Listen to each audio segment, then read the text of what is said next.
Hola, buenas tardes, ¿cómo estáis? Bienvenidos a otra edición de nuestro ciclo de entrevistas, que llamamos Locos por la Fotovoltaica. Lo primero que me gustaría es, como todos los días que comenzamos, es ver si me escucháis bien, si me veis bien. Y si me respondéis por el chat que tenéis, pues sería genial para que yo lo pueda ver. Tenemos a una de las personas eh, que, siendo joven, lleva más tiempo, más años trabajando en el sector que nos ocupa, en el sector fotovoltaico, en el sector de la energía solar fotovoltaica. Él estudió, ahora no lo dirá, pero bueno, él es ingeniero técnico industrial, estudió la rama de electricidad y ahí descubrió la fotovoltaica. Se enamoró, enloqueció, y es una de las razones por la cual le tenemos aquí. Y bueno, desde entonces no se ha despegado del mercado fotovoltaico, ni siquiera en los tiempos jorobados que hemos pasado en los años de atrás. Eh, 33 años lleva trabajando en energía solar fotovoltaica, 27 lleva siendo el CEO de la empresa que dirige y bueno, sin más dilación, pues le voy a decir que por favor que se conecte. Alberto Medrano, ¿estás por ahí?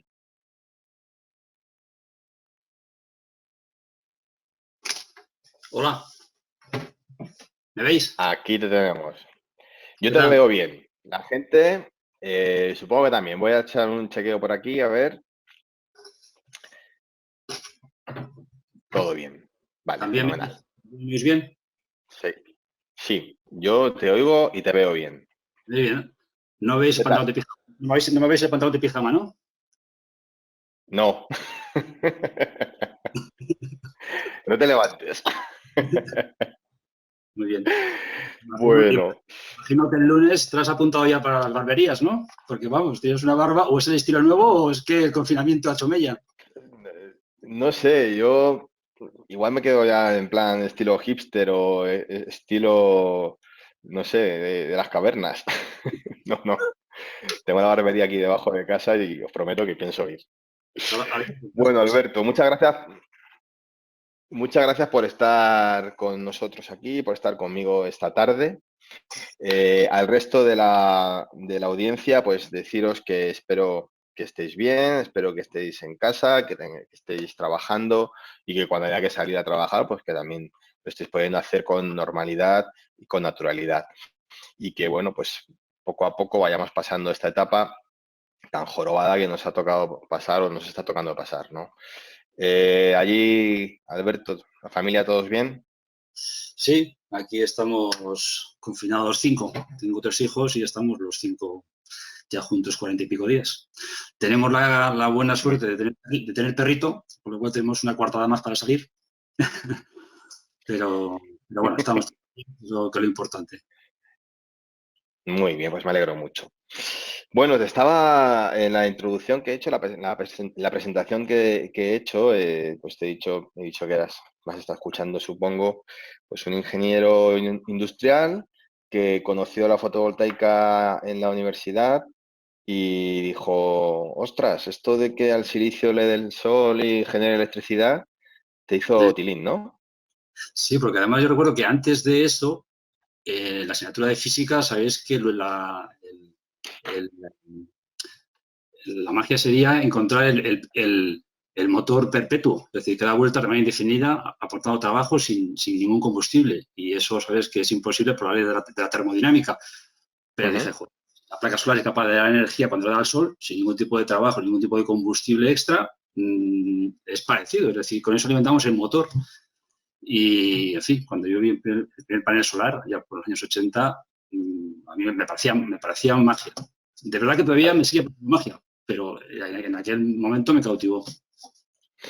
Es que la verdad es que me parece mentira. Yo cuando voy a la playa con mi familia, con amigos, siempre digo lo mismo. Digo que sepáis que esta arena es de silicio y de esto está hecho, o con esta arena podemos generar electricidad. Y claro, todo el mundo dice, ¿qué? Digo, pues que sepáis que los módulos fotovoltaicos están hechos con silicio. Silicio que está transformado, que está purificado, pero que gracias a este silicio podemos generar electricidad. Y eso es algo que poca gente sabe. Los que nos están escuchando probablemente todo el mundo lo sepa.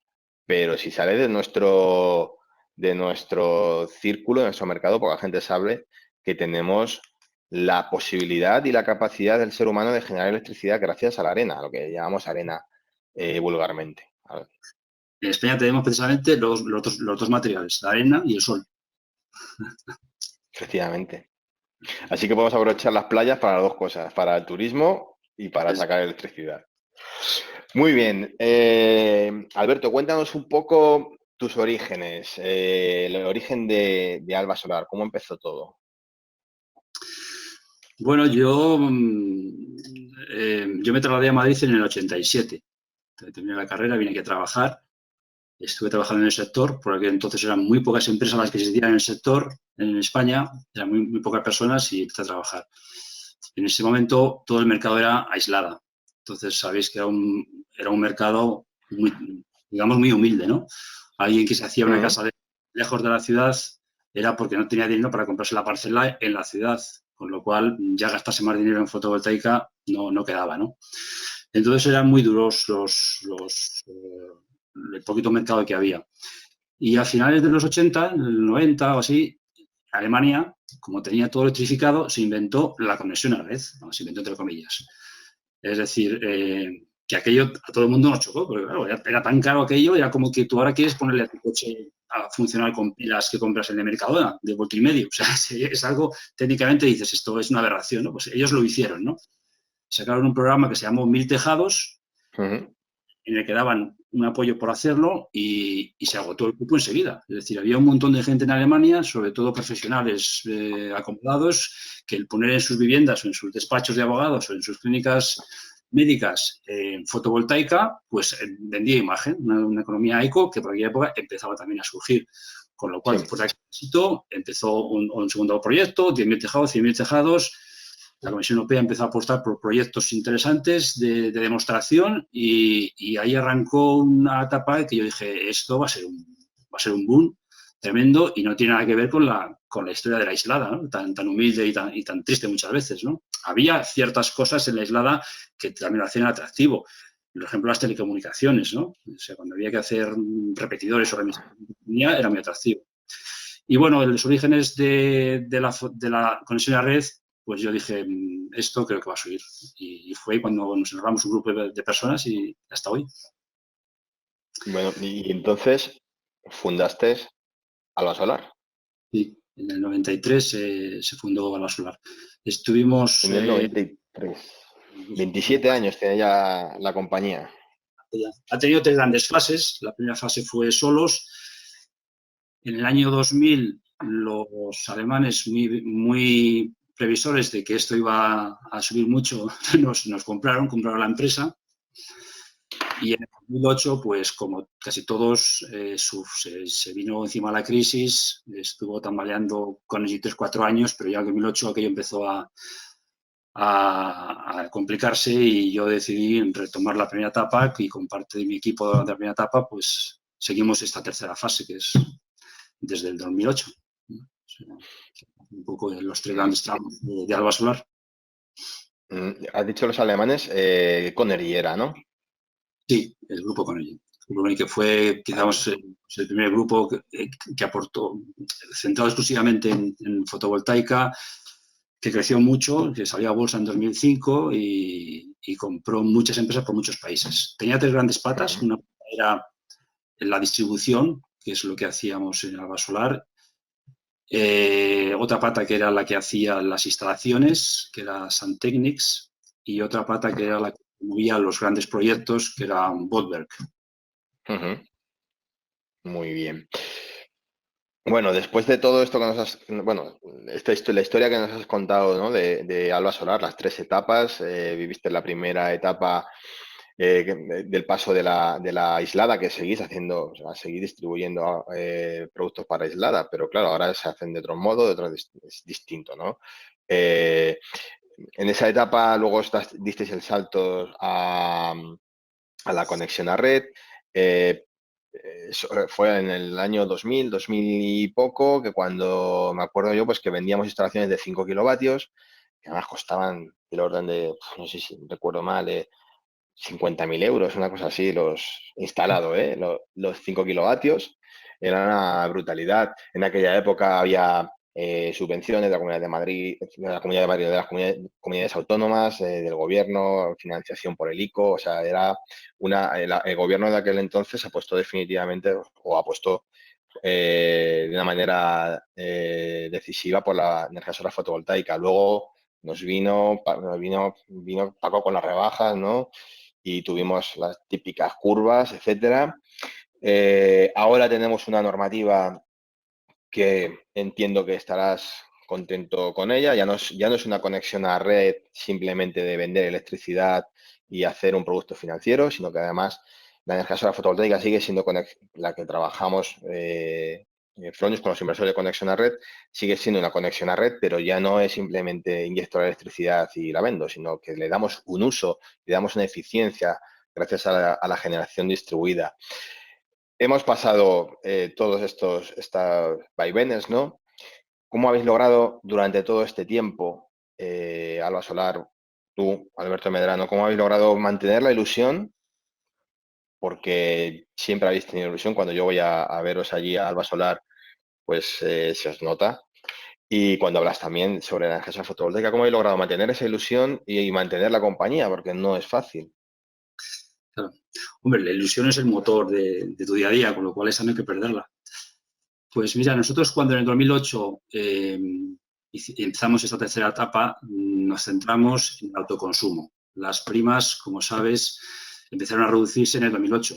Pues aquí el gran fue el gran parque que se montó en el 2008, que fueron casi 3.000 megavatios a un precio de 45 céntimos. Eso fue un dislate a todos los niveles, ¿no? Y además todos tenemos la culpa.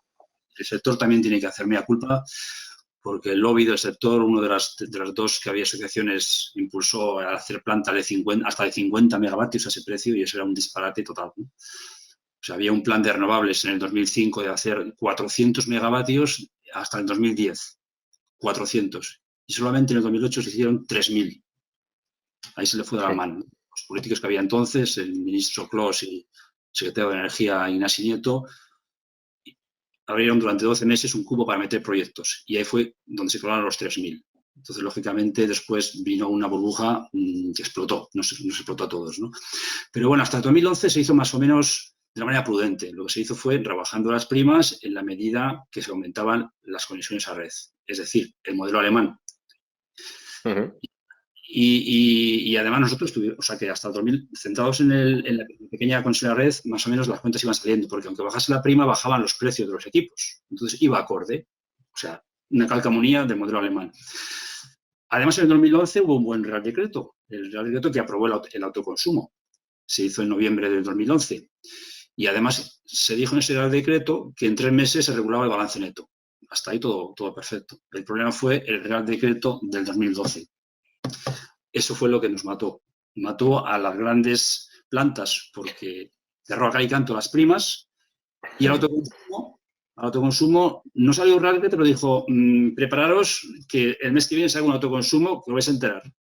Impuesto al sol, legislación, doble contador, etcétera, etcétera. Entonces, sin legislar... Que ni siquiera llegó a salir el Real Decreto, sino simplemente alguien filtró un borrador de un Real Decreto que no salió nunca y que fue el miedo. desmotivó totalmente y desincentivó totalmente al mercado. Obviamente, fue el miedo, después de ese Real Decreto del 1 de 2012, que se hizo en enero, el 28 de enero, que además yo recuerdo, a mí ese decreto me pilló en Boston, y yo no me lo podía creer. O sea, no podía dar crédito a que se cerrase a cal y canto las primas fotovoltaicas y encima se amenazase el autoconsumo, que eso sí que ya era interesante. Es decir, todo lo que hemos hecho hasta ahora, que ha sido prácticamente I+D en este sector, ahora se lo quieren cargar. Y luego lo que fue ya letal fue que esa amenaza de que el mes siguiente regulo con penalidades, 1 mes, 3 meses, 6 meses, bueno, 3 años. Hasta el 2015 no se reguló el Real Decreto de Autoconsumo, que aunque bueno, no fue bueno, pero al final al menos había algo, porque es que simplemente de los dimes y diretes desastroso, ¿no? Y ya el Real Decreto 900 de 2015, por lo menos, aunque con peajes y con control de contadores, pero al final por lo menos se hicieron cosas, ¿no? Y ya todo se descongestionó con el Real Decreto del... Claro, en ese año nos lo pusieron tan feo, que a poquito malo que fuera el Real Decreto nos parecía bueno. Claro. Entonces, volviendo a tu pregunta, de 2008 a 2012 fue relativamente bien. Es más, Albasolar también en esos momentos salió fuera de España con algunas oficinas, porque en aquel entonces nosotros estábamos muy ligados a BP Solar. Éramos un distribuidor fuerte de BP Solar. Les gustó mucho el modelo de España y nos invitó a irnos a Estados Unidos, a Alemania y a Francia, porque allí no había distribuidores. Y nos fuimos a estos 3 países y, bueno, pues de hecho fue bastante bien. Lo que ocurre es que BP Solar le afectó el accidente que tuvo en el Golfo de México y cerró también de la noche a la mañana toda la sección fotovoltaica. Entonces nos dañó mucho, nos lastró mucho en esos 3 países. Eso añadido con el 2012 en España, pues del 2012 a 2015 han sido los años horribles para Albasolar y para muchas empresas, ¿no? Sí, Nosotros vamos, para hemos, todos los que estamos aquí. quizás sobrevivimos un poco pues como vosotros, apretarse el cinturón, ser muy eficiente, menos gente e intentar tener pocos fijos. Hmm. Efectivamente, pero bueno, eso ya ha sido tiempos pasados. Hablamos de esto pues porque estamos hablando un poco sobre la historia de Alba Solar y claro, la historia de Alba Solar con 27 años en el mercado va ligada totalmente a la historia de la fotovoltaica en España. Eh, Hablando de Alba Solar, Alba Solar es un distribuidor importante del sector fotovoltaico español. Eh, Desde tu experiencia, ¿cuál es el papel que debe de tener en el mercado un distribuidor como Alba Solar? Distribuidor especialista en el mercado fotovoltaico. Pero el sector fotovoltaico no es un sector muy difícil, no es muy complicado la tecnología fotovoltaica, pero sí que hay que tener una serie de pasos en los que hay que hacerlo bien, ¿no? Es un ramo dentro de la electricidad, con lo cual cualquier electricista seguramente te lo haría bien, pero hay que dar ciertas pautas. Entonces, el distribuidor lo primero que hace es asesorar a los instaladores, sobre todo a los que empiezan, de qué equipos debe poner, qué equipos debe conjuntar, ¿no? Entonces, esa labor de primer frente que hace el distribuidor creo que es importante. Y luego la siempre discutida, ¿aporta lo que vale la distribución o ese margen me lo podría ahorrar si compro directamente al fabricante? Yo creo que sí, en principio porque los márgenes de los distribuidores no es tan alto como la gente piensa, son pequeños, y si nosotros nos quitásemos del medio, el fabricante debería hacer incursión en nuestro trabajo y otra parte la debe hacer el instalador. Es decir, al final, si Fronius en España tiene 2 o 3 personas atendiendo un equipo comercial, nosotros, los distribuidores en España, atendemos a pues, entre 500 y 1000 instaladores. Si vosotros atendéis a 5 distribuidores, pasar a atender a 1000 Tendríamos que instaladores, tener 15 o 20 15 o 20 personas comerciales. Sí, sí. o si no, no podría ser. Con lo cual, vosotros, si se quita el distribuidor, deberíais incrementar los precios. Y por otra parte de la cadena, lo mismo. El instalador, que su core business es instalar, subirse a los tejados, dimensionar, hablar con el cliente final, tiene que dedicarse a buscar todos los componentes de la activación fotovoltaica, comprarle uno a uno los paneles, los inversores, las estructuras, las protecciones, los conectores, etcétera, etcétera. Tiene que echarle muchas horas o una persona de administración para hacer compras mínimas, para no estocar. En fin, también le saldría más caro comprar directamente fabricante uno a uno. Muchas veces hay que hacer importaciones, los trámites aduaneros. Sí. Entonces, creo que el trabajo del distribuidor, aunque no sea un trabajo con mucho glamour, yo creo que se aporta valor y cuesta lo que vale o vale lo que cuesta. No sé cuál es lo que se suele decir, ¿no? Pero yo creo que es un trabajo que aporta valor y está pagado en su justa medida. Además, vosotros también, por ejemplo, la última vez que estuve viendo, que no sé cuándo fue, en enero, yo creo que fue en diciembre o en enero, diciembre, eh, me enseñasteis un cuadro, es decir, aportéis valores de muchos puntos de vista que me estás comentando, conocéis los productos, conocéis el producto perfectamente y podéis decir, mira, pues aquí te pongo en esta instalación mejor un primo de 5 kilovatios, aquí un simo de tal, etcétera, etcétera. Pero es que luego además, en vuestro caso, habéis hecho un cuadro de conexiones perfecto que eso es un valor, eso yo no lo puedo hacer, Fronius no lo puede hacer, no lo puede vender, pero vosotros habéis aunado, ¿no? En ese cuadro de conexiones, todas las protecciones de continua, todas las protecciones de alterna. Cuéntame un poco cómo es. Bueno, el capítulo de las protecciones, normalmente el instalador habituado a ir al almacén eléctrico solía hacerse sus cuadros, ¿no? Pero nosotros, pues, con economía de escala, comprando mucho y comprando a un buen fabricante, experto en cuadristas, en cuadros, pues hemos conseguido meter dentro de ese cuadro todo lo que necesita llevar la instalación fotovoltaica, con equipo, unos precios razonables por el gran volumen de compra. Por ejemplo, los varistores, si alguien va a comprar un varistor al almacén eléctrico, es carísimo. Este fabricante comprará miles, entonces es mucho más económico comprarlos, instalarlos. Se entra a este cuadro con conectores multicontas rápidos, con lo cual no hay que estar haciendo muchas conexiones vía clema. Entonces, la seguridad que eso aporta y el ahorro de tiempo que aporta el instalador, pues está muy demandado. Nosotros, esto no debería decirlo, pero incluso muchos instaladores que compran a esa competencia, los cuadros nos los compran a nosotros, ¿no? Porque están con ellos muy contentos. Oye, fenomenal, entonces. Estás diciendo, pues, bueno, que obviamente un distribuidor, el trabajo que hace su día a día es pensando siempre en sus clientes, en instaladores, cómo poderle darle facilidades, ¿no? Tanto a nivel de producto como a nivel de soluciones, etcétera, etcétera. Una de las cosas que también los distribuidores últimamente estáis acometiendo, y los fabricantes también, pero al final la herramienta que voy a decir ahora, la herramienta que estáis generando vosotros, los distribuidores, va directamente para el instalador. Está hablando de la digitalización. A mí hace ya años, porque vosotros hace ya años que tenéis una web súper potente en la cual un instalador tiene fácil encontrar los productos que tenéis, los precios que tenéis, los kits que tenéis, y todo eso es digitalización, ¿no? Es decir, habéis sabido pues amoldaros a las exigencias del mercado o ir un poquito por delante del mercado y que luego el mercado se amolde un poco a esas exigencias que vosotros ya estáis poniendo en marcha, como la digitalización. ¿Cómo lo habéis hecho vosotros? Bueno, aquí han sido varios los motivos. El primero, quizás, el tener que reducir costes. En el 2012, cuando empezaba el mundo online a ser más frecuente, pues era una plataforma para poner toda la información que el instalador busca, ¿no? Y quizás ese paso cuesta porque hasta que no había mundo de Internet, todo lo que es la información que tenemos los distribuidores sobre los productos, muchas veces no es fácil encontrarla. O sea, nosotros hemos tenido que a traducir manuales que no existen en castellano, buscar certificados. Entonces, cuando tú tienes toda esa información internamente en tu empresa, darla de manera gratuita cuesta.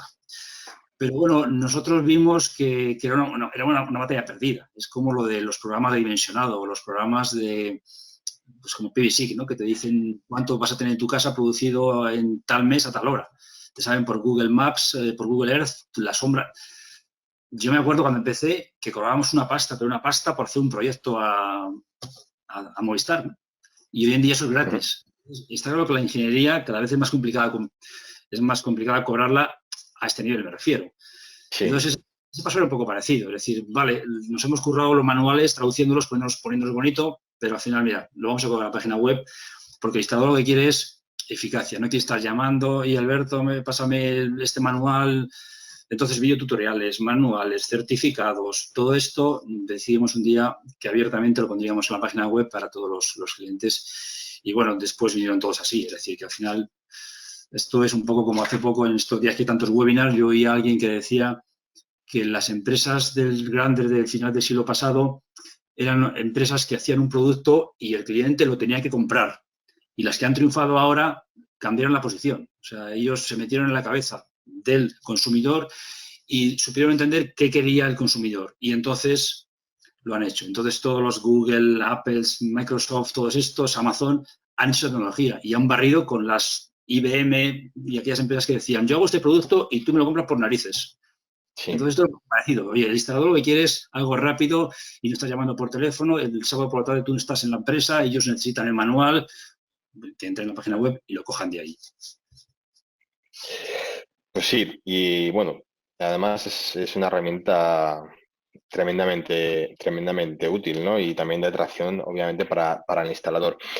Hablando de digitalización y, bueno, pensando un poco en el nuestro día a día de hoy en día, de lo que nos está tocando vivir, este confinamiento, trabajar en casa, yo al día tendré como dos o tres videoconferencias, no siempre es videoconferencia, pues porque tampoco es necesario vernos, pero sí que es verdad que tenemos un montón de conferencias haciendo teletrabajo en casa. ¿Tú crees que después de esto la sociedad y la empresa va a tratar de una manera distinta la manera de trabajar? Es decir, ¿va a ser necesario que el trabajador siga yendo a desplazarse? Pues no sé, yo tengo la suerte de que vivo en Getafe y Fronius está en Getafe, pero hay compañeros míos que se tienen que desplazar y gastar una hora de su tiempo, hora y media de su tiempo en llegar a la oficina. Yo pienso que esto puede y debe cambiar. ¿Tú cómo lo ves? Yo creo que va a evolucionar hacia un teletrabajo más habitual, ¿no? No sé si, no creo que como para suplir el trabajo de oficina, pero bueno, el empezar con quizás, no sé, un viernes o un día a semana home office, muchas reuniones que hay que viajar para hacerlas se pueden hacer con videoconferencias. Entonces yo creo que hemos aprendido todos en esta cuarentena a sacarle filo y punta a las plataformas de Internet y creo que sí, va a ser una herramienta que va a estar presente, no me cabe duda. Sí, eso también me ha hecho gracia a mí lo que acabas de decir de las reuniones y tal. Acabo de pensar en el panel intergubernamental de cambio climático, ¿no? Que cada vez que se tienen que reunir los tropecientos mil países, se reúnen en Río de Janeiro, en las Antillas, en no sé dónde, y tienen que ir todos ahí gastando combustible en los aviones, ¿no? Y cuando realmente ahora ya se pueden hacer videoconferencias importantes, ¿no? Con lo importante me refiero a nivel de número de personas de una manera organizada. Y sí, yo creo que es una oportunidad que la empresa no debe dejar pasar. Obviamente no todos los puestos de trabajo se puede permitir o permiten el teletrabajo, pero muchísimos de ellos en Fronius, la gran parte de las personas que trabajamos en Fronius podemos hacer teletrabajo. No sé si todos los días de la semana, pero ¿por qué no un viernes? ¿Por qué no los lunes? ¿O por qué no 2 días en semana ir a trabajar porque tienes una reunión o hacer lo que sea, ¿no? Y estar allí también, porque es importante el contacto también con las personas. Y yo sí, yo pienso que eso es una oportunidad que no tenemos que dejar de pasar las empresas. Bueno, vamos a volver otra vez al hilo que llevábamos de la fotovoltaica, que si no nos vamos, hemos empezado hablando de la digitalización y acabamos por los cerros de Úbeda. Eh, Hablando de digitalización, bueno, las redes sociales no son no lo considero digitalización o pueden ser una consecuencia de la digitalización o la digitalización de una consecuencia de las redes sociales, no lo sé. Pero yo todos los días te veo a ti o a Alba Solar como Alba Solar o a ti hablando sobre algo en las redes sociales. ¿Eso es determinante en el trabajo de hoy en día, en un distribuidor, por ejemplo? Pues yo creo que sí, las redes sociales tienen conexión con el mundo digital, del que antes he hablado, pero son una ventana al mundo y la gente lo quiere todo ya. Si has hecho una instalación preciosa en no sé dónde, como esperes dentro de meses sacarlo en un catálogo de papel, nadie te lo va a ver. La gente lo quiere ver al día siguiente y qué bonito ha quedado la instalación, ¿no? O te lanzas este producto. Entonces, ahí nosotros somos potentes. Tenemos una persona en plantilla, que es Paula, que es una persona muy conocida de estas redes y tenemos una empresa externa con la que colaboramos que también conocen muy a fondo y todos los intríngulis del mundo digital que tienen su aquel, pero esta empresa es experta exclusivamente en esto. Muchas veces no por no tener en plantilla lo mejor de lo mejor no puede ser bueno en un área. Es decir, que sobre todo las pymes echamos mano de expertos externos que tienen la ventaja, son muy expertos y no tienes por qué pagar con una persona entera en plantilla y siempre está al día. Hablo de áreas de redes sociales, como te hablo del área de logística, como te hablo del área de asesoramiento, contabilidad. Entonces, nosotros con la crisis también aprendemos que tenemos que intentar compaginar los gastos fijos con los ingresos. Y fueron tiempos duros que hubo que echar mano del outsourcing y que ahora, bueno, pues vamos regulando en la medida que a punto conviene tenerlo dentro, pero quizás no, ¿no? Hmm. Entonces, hemos hablado de la digitalización que de una manera a lo mejor obligada tuvo que llevar a cabo Alba Solar. Estamos hablando de y claro, eso te hace llegar a más empresas, a más personas, a más gente. Las redes sociales igual, el buen uso de las redes sociales te hacen llegar a más. Incluso si algún día no haces un post, pues la gente dice, uy, algo pasa, ¿qué ha pasado, no? Eh, Te hacen llegar a más. Entonces, ¿hasta dónde te hace llegar a Alba Solar? ¿Qué mercados o dónde estáis más presentes en la península ibérica o fuera? Pues nuestra vocación ha sido siempre nacional. Desde los orígenes, como no había muchas empresas, si alguien quería montar una instalación, ya fuese en Galicia, en Las Palmas o en Gerona, localmente no encontraba los productos y desde el día uno fuimos una empresa muy a nivel nacional, ¿no? Y siempre ha sido así y seguimos con ese carácter. O sea, no te puedo decir ahora mismo cuál es nuestra zona geográfica mayor en ventas. Yo es que creo que no la hay. Sí, por ejemplo, recuerdo en la época del inicio de los años 2000, era muy potente Baleares. Baleares tenía un mercado insular, de mercado, sobre todo de aislada, de las casas de alta gama, imagino que serían muchos alemanes, Mm. increíble. O sea, nosotros alucinábamos con la cantidad de equipos que se vendían allí y de los más caros. O sea, Se pero ponían ahí su punto de, o sea, su venta red de sus 5 kilovatios, ¿no? En el tejado. sí, sí. Yo veo la transición de las dos cosas, la conexión a red y la aislada, ¿no? Pero, y ahora yo te diría que no hay, es que depende un poco, a veces va por temporadas dependiendo de si hay o no hay subvención. Si hay subvención, abren el área de poner baterías en Cataluña, que me mercado crece de esos 2 o 3 meses. Si se descongestionan las subvenciones de Galicia, que también hay un periodo de tiempo, bueno, pues los siguientes 2 meses se va a vender mucho, ¿no? Eh, entonces, depende un poco de la zona, pero no tenemos una zona en la que vendamos más que otra. Has hablado has dicho la palabra subvención. Eh, ¿Qué te parecen a ti las subvenciones como ayuda o como promoción o como, sí, ayuda a la inversión de la energía solar fotovoltaica? Yo tengo mi opinión, que ahora te la voy a decir, y a lo mejor coincidimos, no sé. Yo subvención como tal no me gusta. Yo veo que en las comunidades autónomas que hay subvención, el mercado anual suele ser inferior a si no hubiese nada, ¿no?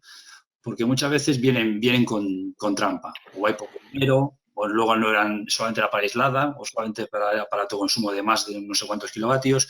Entonces, la gente, como subvenciones, espera. Y cuando salen, se dan cuenta que ellos no entran en el cupo. Entonces, muchos proyectos se quedan fuera. Luego, hay que ser también honestos. Muchas veces hay abuso, es decir, no se necesitan baterías, pero se pone batería, o no necesitas más kilovatios o menos y pones lo que no te corresponde porque simplemente te da más subvención o menos subvención, ¿no? Y yo creo que el mercado lo atenúa mucho. A mí personalmente el dinero público bienvenido sea, pero debe ser vía incentivos fiscales, ¿no? Lo que hizo sobre todo bien en Estados Unidos, algunos estados, ¿no? Es decir, cuando tú tienes de la renta, si tienes que pagar X dinero y has hecho una inversión, pues de ahí deduces y pagas menos impuestos. Entonces no tienes en cuenta ni periodos, ni tiempos, ni meses, ni cuánto dinero hay. Entonces, ¿es incentivo? Sí, pero subvención como tal, yo creo que es pan para hoy y hambre para mañana. Sí, estoy totalmente de acuerdo contigo. Tenemos la misma, y no lo hayamos hablado antes, que lo sepa el público. Eh, yo recuerdo cuando yo empecé en solar fotovoltaica, no llevo 33 años, pero ya llevo 20. Y empecé en una empresa pequeñita que se llama Instalaciones y Técnicas Solares. Y yo era un poco pues el responsable de la oficina y el responsable comercial, ¿no? Y tenías que estar súper espabilado para poder meter todas las subvenciones. Mirar primero, recolectar tus clientes, que eran clientes finales. En aquella época vendíamos instalaciones de conexión a red, no era autoconsumo, no existía, claro.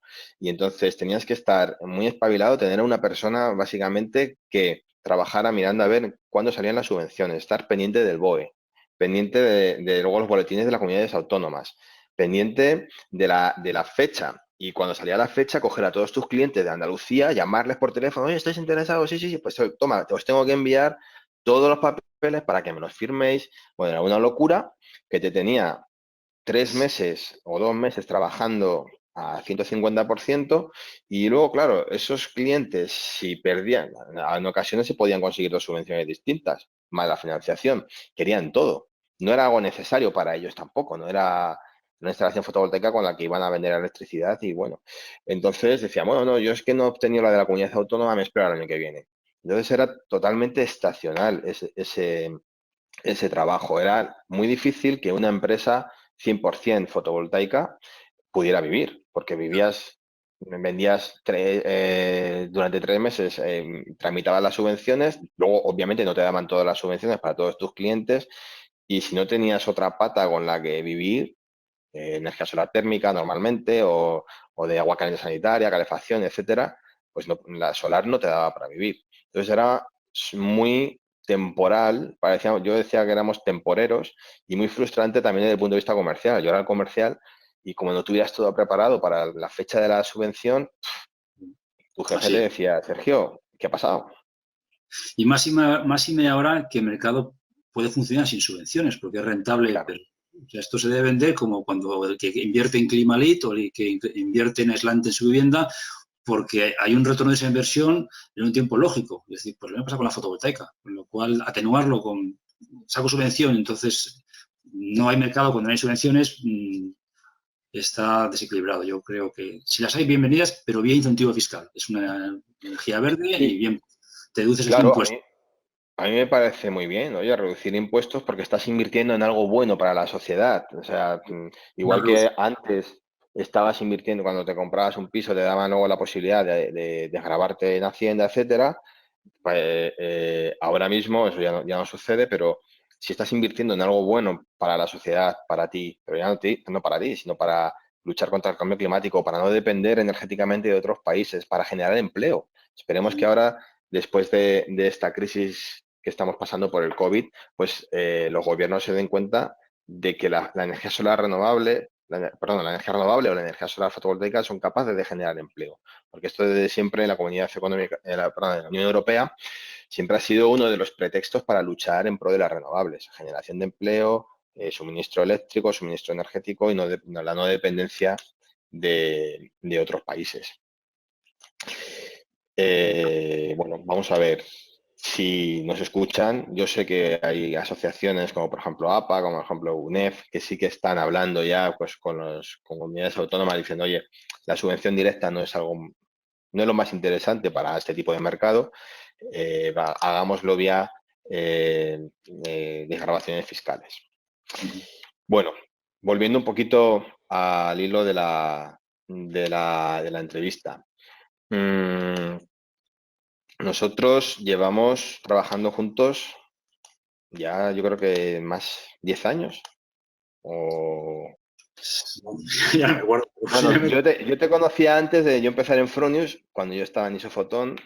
Algún trato tuve con vosotros, pero así luego ya pues una relación mucho más estrecha como la que tenemos, tanto a nivel personal como a nivel de compañías, de empresas, pues yo supongo que unos 10 años. Con lo cual hemos pasado todo esto de vaivenes juntos, o parte de ellos, porque tú llevas más años trabajando en la fotovoltaica que yo.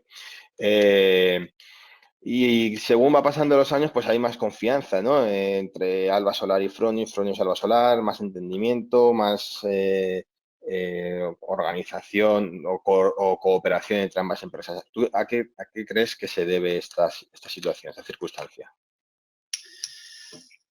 Bueno, para nosotros es muy conveniente trabajar con vosotros porque hacéis las cosas bien. O sea, en ese eslabón, Gracias.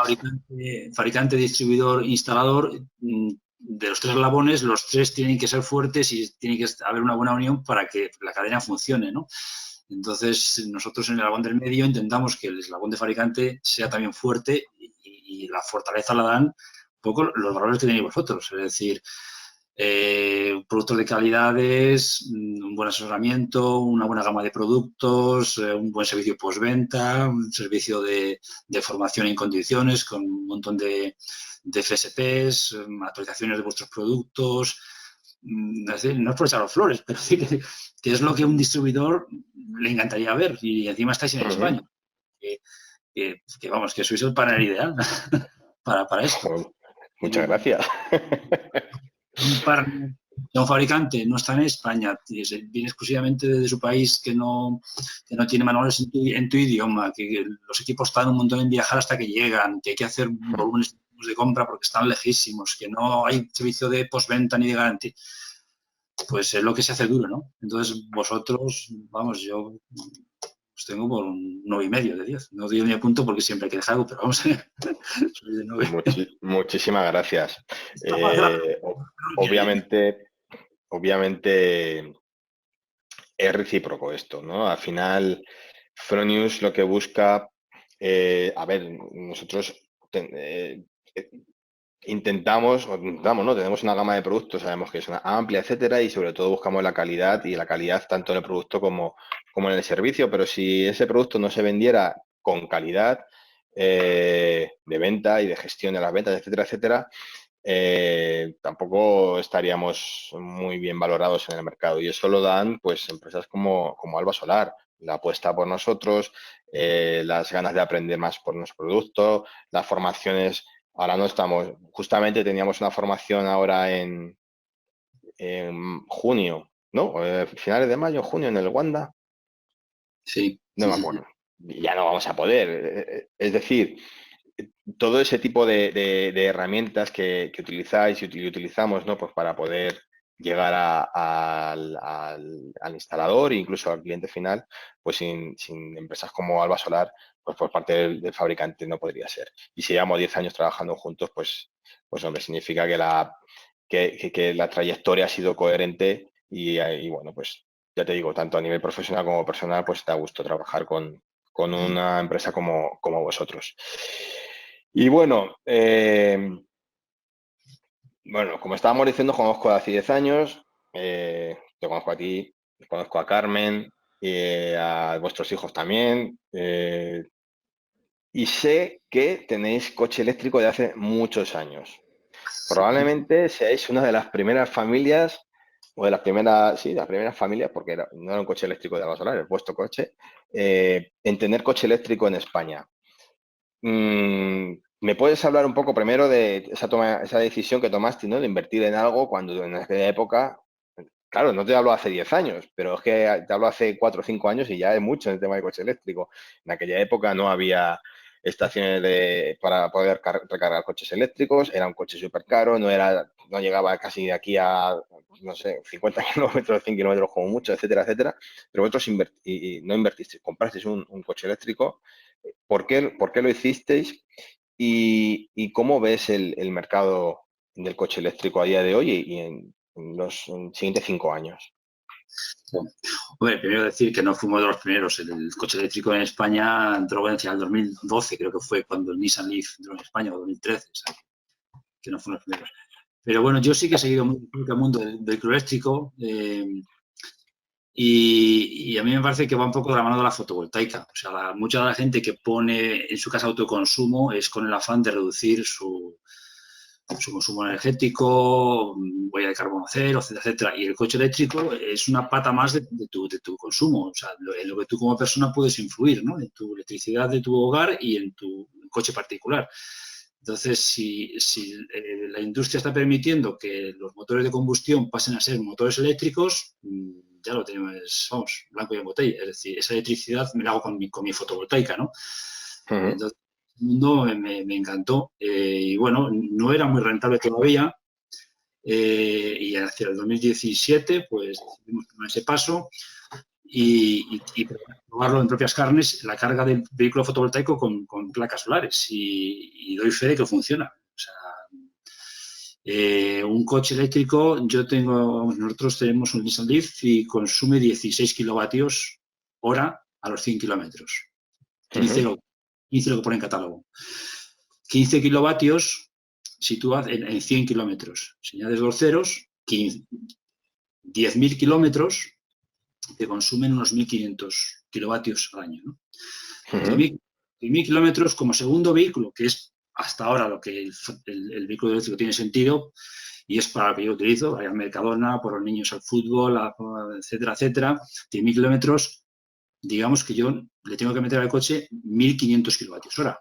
Y tú sabes que eso en fotovoltaica, con 1 kilovatio fotovoltaico de placas solares al año, generas 1.500 kilovatios hora. 1 kilovatio fotovoltaico son 3 placas de 330 vatios. Es decir, que con 3 de autoconsumo, con 3 placas, puedes satisfacer todas tus necesidades de movilidad de tu segundo vehículo. Y claro, a mí me parece también eso muy, muy atractivo. Y lo hice. Y es un mundo en que va a ir muy de la mano del autoconsumo, porque la gente este concepto lo está viendo. El que compra un coche eléctrico muchas veces no es por rentabilidad. Pero bueno, si cuesta un poco más caro, pues la gente lo invierte. Es decir, antes no mucha gente compra el coche más barato de 1.000 euros. La gente se gasta 30.000, 40.000, 50.000, porque le gusta que sea 4x4, porque le gusta que tenga no sé qué extras y demás. Pues hay gente que no tenga una Bose de audio, o no sea 4, pero que sea eléctrico. Y se gasta los 30.000 que cuesta un coche eléctrico, ¿no? Entonces, ese fue mi caso. Es decir, y además, con la fotovoltaica se está dando el panorama de que la batería del coche te puede hacer de batería para tu casa. Los coches eléctricos de hoy en día, mira, voy a hacer te hago un ejemplo, cuando me compré el coche eléctrico, la autonomía era 150 kilómetros y costaba 30.000 euros. Ahora me toca cambiarlo, sigue costando 30.000 euros, pero ya la autonomía son 300 kilómetros. Es decir, se ha doblado en 2 o 3 años. Es decir, 300 kilómetros ya está bien. Pero ahora, si en 2 años pasa a ser 600, 600. es posible que ya te lo plantees como primer coche, no como segundo coche. Y ahí está el kit de la cuestión. ¿Qué es lo que se necesita tecnológicamente actualmente, ¿no? Para que ese desarrollo del coche eléctrico sea ya una realidad? Porque ahora sí, cada vez vemos más coches eléctricos, pero bueno, ves al día 1 si lo ves. ¿Qué es lo que necesitamos? Hace poco, bueno, en diciembre participé en unas jornadas en la Universidad Politécnica de Valencia y se hablaba de que una parte importante del coste del coche eléctrico es debido a la batería, no al coche. Porque el coche al final, pues un coche eléctrico no tiene motor, tiene un motor nada que ver en comparación con el motor de un coche normal, ¿no? Al final lo que tienes es el interior, el envoltorio, todo, y eso tiene un coste fijo para todos los coches. Sin embargo, lo que más importa, lo que más incide en el precio del vehículo es la batería. ¿Cuándo crees o cuándo piensas, según tu experiencia y según todo lo que sabes, ¿no? En relación a coches eléctricos y baterías, que ese precio de la batería ya no va a ser algo definitivo o decisorio, ¿no? A la hora de invertir en un coche eléctrico? Bueno, es un poco impredecible. Es como el post-COVID, que es impredecible. Pero bueno, todo apunta a que por economía de escala y masificación de producción e investigación que está habiendo por la guerra comercial que hay entre las diferentes marcas, se abarate y se abarate y se abarate. O sea, el litio cuando empezó hace no mucho estaba más o menos a 1.000 euros el kilovatio hora de almacenamiento y ahora anda por los 300. O sea, es que ha bajado en poco tiempo un tercio y esto va a seguir así. Es como los módulos fotovoltaicos. Yo creo que ya está avanzado el mundo del vehículo eléctrico y no hay punto de retorno. Yo creo que se va a De dar. retorno.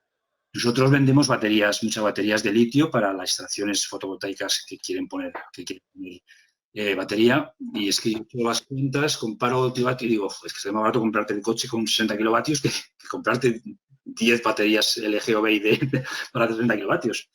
Que a propósito de esto, tú sabes que ya está también a punto de llegar el vehículo a la casa, el B2 Home, que llaman los ingleses, ¿no? Es decir, tu coche lo cargas con una fotovoltaica, pero por la noche el coche suministra a la casa la electricidad. De hecho, ya hay 2 modelos en el mercado, que son los vehículos japoneses que cargan con el sistema CHAdeMO, que meten la energía en continua. Entonces, como tú entras a tu batería en continua, puedes sacarla en continua. Lo que pasa es que ya ahora falta un inversor, que aún son muy caros, y yo espero que algún día los fabricantes de fotovoltaica hagan ese tipo de inversor, porque ahora yo estoy mirando uno, pero es que son 5.000 euros que puede salir ahora, el inversor. Y lo que hace es coger la energía en 400 voltios del vehículo y pasártelo y ponértelo en fase con la red de la casa, ¿no? Entonces, pero bueno, hablando de capacidades, un vehículo eléctrico hoy en día ya tiene 50, 60 kilovatios. Una casa por la noche consume no más de 5 kilovatios. Por la noche ya no planchas, ni pones la secadora, en fin, televisión, luces y poco más, ¿no? Si tú a tu casa necesitas darle 5 kilovatios por la noche, 5, y tu batería tiene 60 kilovatios del coche, aunque tú le saques 5 al coche, al día siguiente vas a trabajar de sobra, ¿sabes? Con lo cual, a mí me parece un elemento de almacenamiento de energía muy interesante el coche. Y para eso hace falta normativa, ¿no? Se puede hacer eso, o sea, técnicamente se puede hacer ahora mismo. Tú vas ahora con tu coche a Fronius, sabéis que tenemos ahí unas perógalas fotovoltaicas con 2 cargadores de coche eléctrico, cargas el coche allí, porque has estado en una reunión con nosotros o en una formación, etcétera, y cuando vuelves a tu casa, pues esa electricidad la aprovechas con los 5 kilovatios que me estás comentando. ¿Eso se puede hacer actualmente o eso hace falta una normativa? Bueno, yo que estoy siguiendo el panorama, todavía no encuentro convertidores del coche a la red. Sé que Nissan ha sacado en Japón alguno, en España de luego no se comercializa. Legalmente no he oído que no sea legal, pero tampoco conozco una normativa que te dice que lo sea. O sea, no sé si será legal y por lo tanto puedes hacerlo.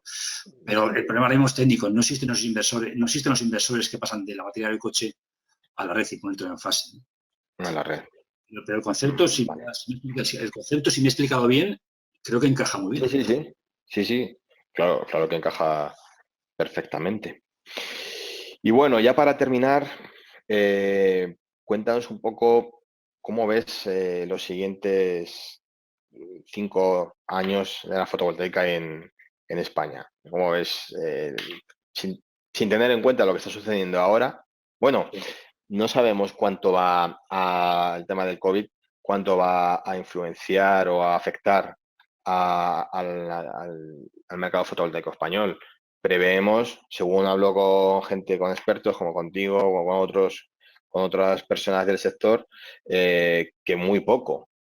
Pero si todo sigue igual, claro. Pero teniendo en cuenta que todo siga bien, por el camino correcto, ¿cómo ves el mercado fotovoltaico de aquí, pues, a 5 años en España? ¿Hacia dónde vamos?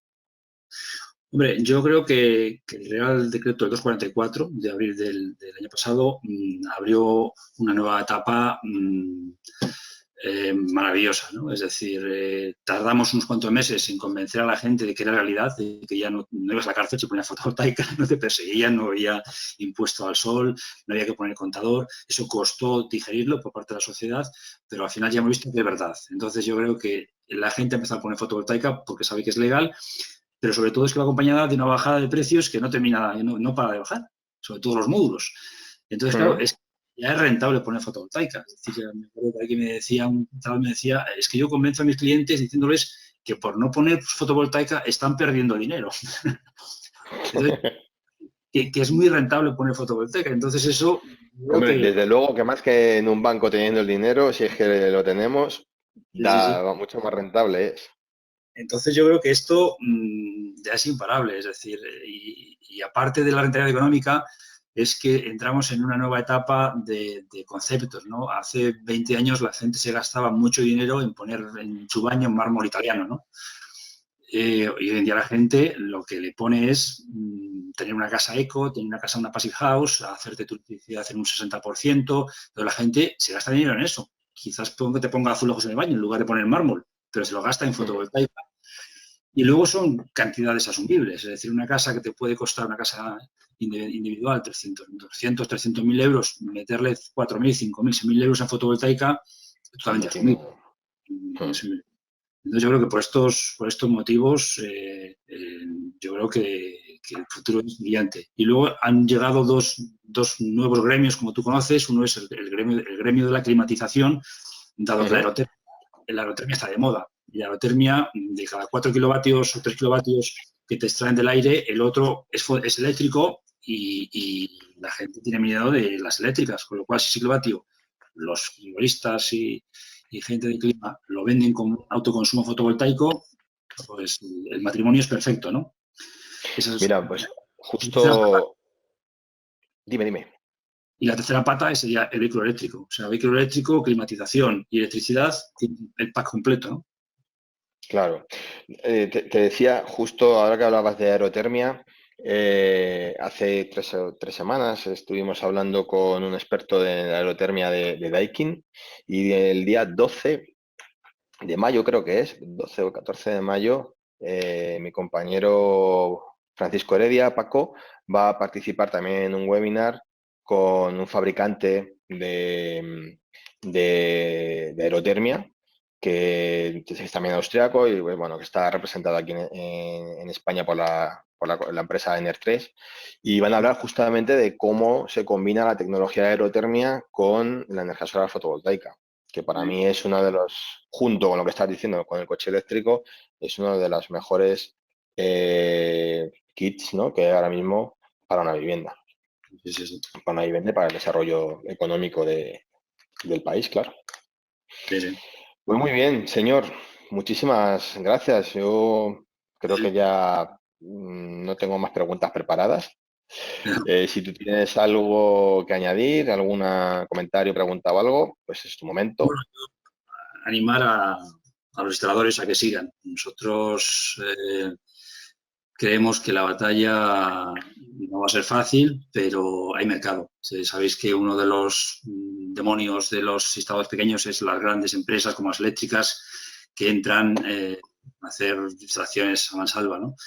Yo Sí, creo que bueno, las eléctricas puede ser un Goliat, pero no es contra un David, es contra miles de Davides, ¿no? Entonces, miles de Davides pueden ganar a 4 o 5 Goliat, ¿no? Entonces, yo pienso, ellos mm, pueden dar con un 30, un 40 o un 50% del mercado, pero el 50% de lo que está por venir creo que va a ser enorme, por lo cual yo animo mucho a los instaladores, ¿no? Y bueno, para recalcar, el tema estético es un tema que nunca se habla y yo creo que tiene importancia. Las instalaciones hay que hacerlas bien técnicamente, pero bonitas. Una instalación fea en una barriada al resto de vecinos le espanta, ¿no? Entonces hay que tener cierto mínimo en la integración. A veces hay que sacrificar algo de eficiencia, si no se puede sacar hasta el último vatio del panel porque no está al sur perfecto y a 32 grados perfectos. La desviación este-oeste no es muy grande hasta ser 45 grados este-oeste y intentar hacer la medida que se pueda coplanares. Se gana mucho en estética. Cuando tú ves una nave y vas por la carretera y ves todas las que muchas veces son inclinaciones este-oeste y ves todas las placas levantadas hacia el sur, o sea, a mí me parece que es horrible, es horrible. Es decir, entonces yo cuando alguien propone hacer esto, digo, mira, por no ponerlo este a oeste estás perdiendo un 20% de rendimiento. En vez de poner 10 placas, pon 12, pero ponlas bien puestas en el tejado, planares. y además, supongo que el ahorro en mano de obra y en la estructura es importante. En la estructura es enorme y la mano de obra y luego, claro, la resistencia frente al viento queda muy debilitada como tú levantes aquello. Sí, Entonces, vamos a poner un poco más de placas solares, pero integrarlo bien. Y luego, pues en casas bonitas, pues mimar temas como el color del panel. Si el panel tiene que ser negro, negro, pues poner paneles negros, en fin, las proporciones del tejado, es decir, no llenar con parches un tejado, sino a veces hay que sacrificar producción, pero bueno, si en vez de darle el 48% de la energía, utilizar el 36%, pues bueno, es algo, por lo cual... ahí está el papel del distribuidor para dar esa formación y esa información al instalador, ¿no? Que sepan que existen muchas tipologías y tecnologías de módulos que no solamente tenemos que mirar en qué precio tiene y qué eficiencia tiene, sino qué precio tiene, qué eficiencia tiene y cómo conviene, qué módulo conviene poner en cada momento o en cada situación. Insistir mucho en los optimizadores de sombra, no solo en poner, y las sombras de cornisas, de chimeneas, de antenas, cada vez se hacen más largos los strings de módulos solares y tienen mucho impacto. Y yo sé que los fabricantes echáis el resto en optimizar eso desde el inversor, pero es que entrar en el módulo es muy difícil desde el inversor. Pero el optimizador de sombras, por ejemplo, el Tigo, que es uno de los más populares, Sí, que solamente se necesita uno por el panel sombreado, o sea, es muy, muy recomendable. Entonces, eso que has dicho es importante, que también las empresas instaladoras lo sepan, ¿no? Uno por panel sombreado, no hace falta poner uno en todos los paneles fotovoltaicos. hay un fabricante de inversores que sí que te fuerza a poner uno por cada panel. Por ejemplo, Tigo, que es, yo creo, el primer fabricante de optimizadores, te dices, Sí. ponle solamente en el panel que le da la sombra. Y Ujú. eso Eso nosotros hemos hecho pruebas y o sea, es vital ponerlo. Si no, puedes tener 20 paneles en serie, como tengas uno sombreado, los 20 te producen el ritmo del sombreado. Sí, nosotros efectivamente eso también lo aconsejamos. No obstante, tenemos la tecnología del Peak Manager, que sabes que cuando hay una sombra, pues se divide en dos el punto de máxima potencia. Eso es lo que hace es aumentarte el rendimiento en caso de sombra, pero si le ayudas con un optimizador en el módulo o los dos módulos que estén sombreados, pues que además es temporal. Ojo, también hay que tenerlo en cuenta. Una sombra temporal. No hay que poner un módulo donde vaya a tener siempre sombra. Pero esto para el tema de las chimeneas, pues efectivamente muy útil. Pues muy Es que en el bien. residencial hay muchas Dime. sombras. O sea, no en el industrial, pero en el residencial hay muchas sombras. Siempre hay Sí. cornisas, chimeneas, hay antenas. O sea, Hmm, efectivamente. Pues muy bien, Alberto. muy bien. Eh, pues nada, muchísimas gracias por habernos atendido, por haber charlado contigo este rato tan majete. Y espero verte de tú a Sí, tú pronto. No sé cuándo, en breve o no, pero pronto. por mi parte, igual, un placer charlar con vosotros y con todas las personas que están ahí detrás de los ordenadores. Y nada, Ujú. confiemos en que esto pase pronto y que sea una pesadilla a olvidar rápidamente y que el sector fotovoltaico, que como decías tú, yo creo que va a estar menos lastrado que como otros, como el turístico o la hostelería, Sí. pues se recupere pronto. No te he escuchado lo último. Decía que espero que el fotovoltaico Sí, sea rápido que el gremio de la hostelería, que creo que lo tiene más complicado, ¿no? sí, y de hecho esperemos que eso, que sea parte de la solución la energía solar fotovoltaica, tanto a nivel empresarial como a nivel también individual, doméstico, ¿no? Pues muy bien, muchísimas gracias. Un abrazo muy Bueno, fuerte. Dale también un abrazo muy fuerte a Carmen, que estará por ahí cerca. pues a ti, Y nada, pues estamos en contacto. cuidaros y el lunes a la barbería. Vale, oye, te enviaré una foto por WhatsApp. Salud. Bueno, hasta luego, Alberto. Chao. Bueno, y al resto, pues nada, deciros que muchísimas gracias por haber estado con nosotros otra tarde más. Espero que haya sido amena la charla que hemos tenido, seguro que sí. Eh, Espero que os haya servido también algunos datos que nos ha facilitado Alberto sobre coche eléctrico, sobre baterías. Y nada, emplazaros a la próxima entrevista del ciclo Locos por la Fotovoltaica, que será el miércoles de la semana que viene a la misma hora. Muchísimas gracias y espero que disfrutéis de esta semana. Chao, hasta luego.